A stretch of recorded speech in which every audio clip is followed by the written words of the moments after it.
No, they don't itemize. They don't itemize it. So you don't really choose what.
Let me know when you're ready for a mic check.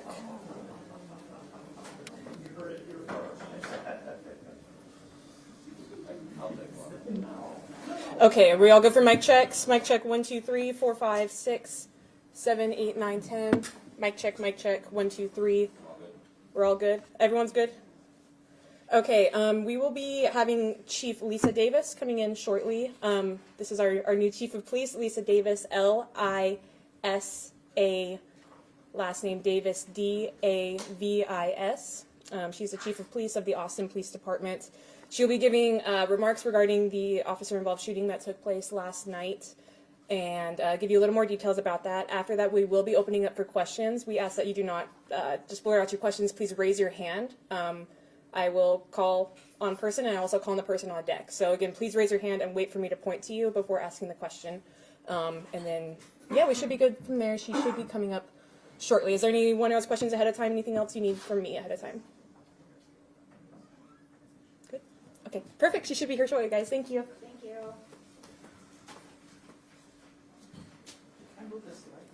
Yeah, absolutely. Do you want me to stand here for like a... Is it hidden weird?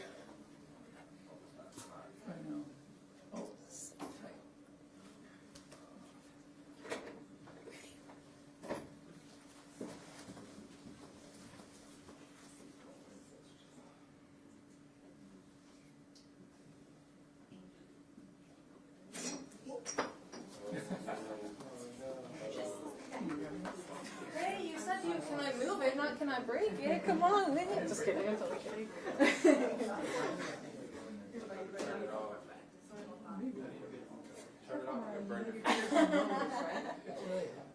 Yeah, I know.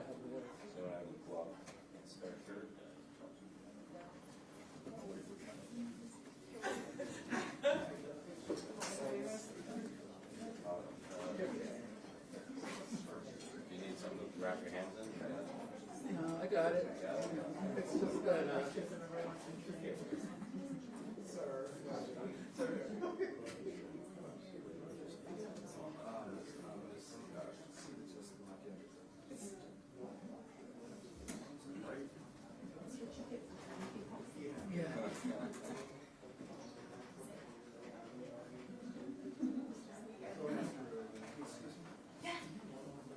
Yeah, absolutely, of course.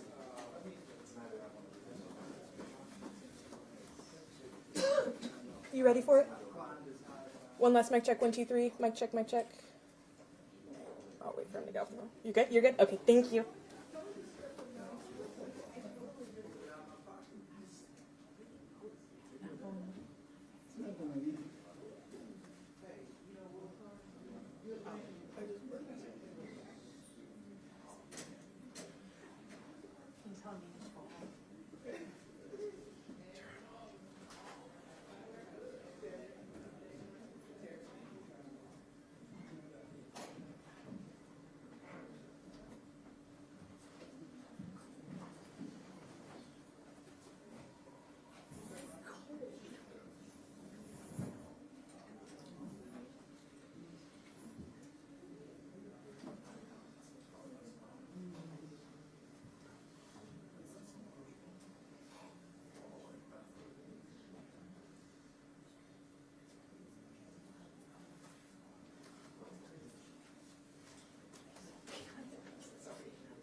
it's just because it was turned completely We sideways. don't use this room at the front. No. It's just because there's so many y'all. We don't want to start getting tacky on that little room downstairs. It's really hot.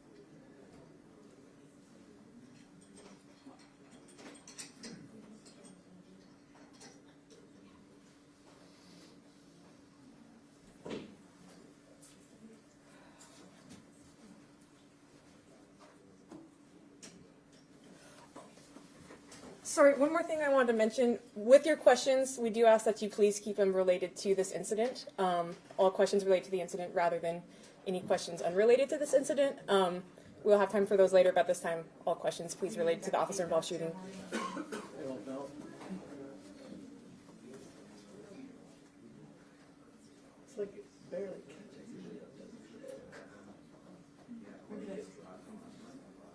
I don't think it was on very tight. Because it barely touched it.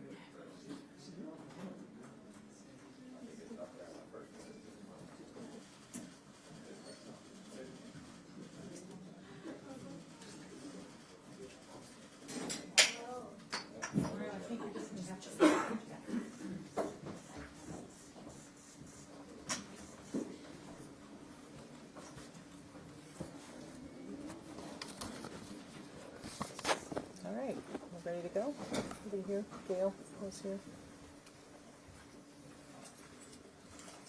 All right, good afternoon, everybody. My name is Lisa Davis, Chief of the Austin Police Department. I'm joined by members of the Austin Police Department Executive Staff, the City Legal, and the Office of Police Oversight. I want to start by saying that this investigation is in the early stages, and all the information is preliminary. The information as we know it now may change as the investigation progresses. So last night, officers were dispatched on a prior prowler call, again, a top priority run. A video, video surveillance was released, and someone called and stated that someone was attempting to break entry into a business there, and that it appeared he had a rock and a weapon in his waistband. Officers responded within 7 minutes, I believe, of getting on the scene, 9 minutes within the call being received. They responded. The subject was non-compliant. Officers for 14 minutes attempted to de-escalate the situation, again, repeating and pleading with the subject to drop the weapon, which he did not do. At 11:25, unfortunately, shots were fired, and the suspect is deceased. Again, a tragic situation. Officers perceived that threat, and they shot. Again, a tragic situation for all involved. Anytime there is a loss of life, it is not something that any of us want to stand here and talk about. So again, my condolences to their family. It is a male subject, a male white subject. At this time, he has not been identified fully, so we'll have that information for you at the 10-day mark. Take some questions now. How many years of experience did the officers who responded have? It was 5 officers that were involved, and I'm not sure. We can get that for you for the 10-day release on what their length of service is. And kind of give us just a breakdown of what unfolded when officers arrived on scene, what happened with the suspect, and then what happened to lead to the opening of the fire. Yeah, so when, the video is released, you'll see that there's an attempt. Again, the call for service is that someone's breaking into a business and that they are armed. There's a gun there and a rock in their hand. When officers arrive, there's some agitation on his part, some pacing back and forth. Officers are giving verbal commands immediately as soon as they arrive.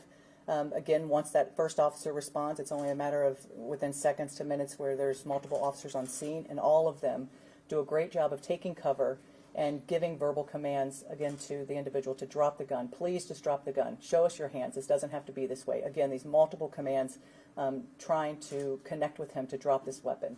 And at that point, the perceived, again, the gun was in his hand at this point, and the gun was raised, and the officers perceived that threat, and shots were fired. What de-escalation tactics did they use? Did they shout verbal commands? Did they try tasers? Yeah, so again, the verbal command, that de-escalation, that is that verbal attempt to de-escalate the situation. And again, for 12 minutes, they continue to ask him and plead with him to drop the weapon, that this is not worth it, that please drop the weapon. And that's a de-escalation attempt. In addition to the 5 shots fired, there was a pepper ball that was fired, less lethal. one officer did fire the pepper ball. But again, from the beginning of the incident, that de-escalation was started upon the arrival of the officers. Go over here to the left and then Angela. Has there been a history of other problems or crimes in that area? Yeah, so I just looked at that. It is unfortunately an area that has suffered some theft, some breaking and entering, and so when you're looking at the strip mall that this occurred at, there was some video there, and that's a proactive measure from businesses that are in the area to set up that surveillance to stop that. And unfortunately, it is an area that has experienced a lot of theft, grand larceny, and breaking and entering. Has anything been done to try to help with that situation since it's been escalating? Yeah, I think that's. I would say that the fact that the businesses are involved and these are good guardians of those businesses where they're putting those measures in place, and someone's able to call the police when they're looking at and monitoring that someone's attempting to break into their business. I don't know what the backstory is, but I can bet that there was some community involvement and the police were involved in talking about the issues that are occurring in that neighborhood. Go to Angela. And kind of going off of that, do you know if the suspect was trying to break into other businesses before he got to the one that you're We don't know, and I think that's part of the process of gathering any video evidence. And again, if anyone does have that video evidence, they're more than welcome to send that to APD or call Crime Stoppers with that information. But again, this is somebody that he had been there for several minutes by the time he had stayed on scene from the time that the call was received to the officers there. He had been there for a while. We'll go to the back and Brianna. And you said the suspect raised his weapon. Did he point it at officers? And then when officers opened fire, was it one officer or multiple officers that fired? Yeah, so there were 5 officers that fired. And so when you're looking at a scene like that, a gun is raised. All of those officers have different perspectives of what that threat is. And so all officers fired. For at least 5 of the officers. When it comes to the process of coming to address these situations publicly, is this kind of a format that you're anticipating on continuing for future critical incidents, where you come and hold a press conference like this the following day? Yeah, I think it's important. And again, I'm working with Anna and her fantastic team here at Austin. I mean, they do a phenomenal job, and I feel so fortunate to have them.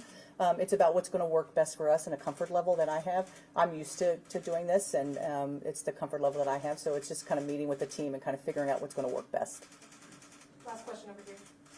You said 5 officers fired. How many officers were there, and then 5 of those fired? Right, I'm not sure of the exact number, but that will be released at the day 10. But at that point, when you're looking at the cars that were surrounding, they did, again, a great job of getting cover for themselves. This is a person that's armed. He's obviously agitated, and they did a fantastic job of, protecting themselves, and unfortunately having to make that decision.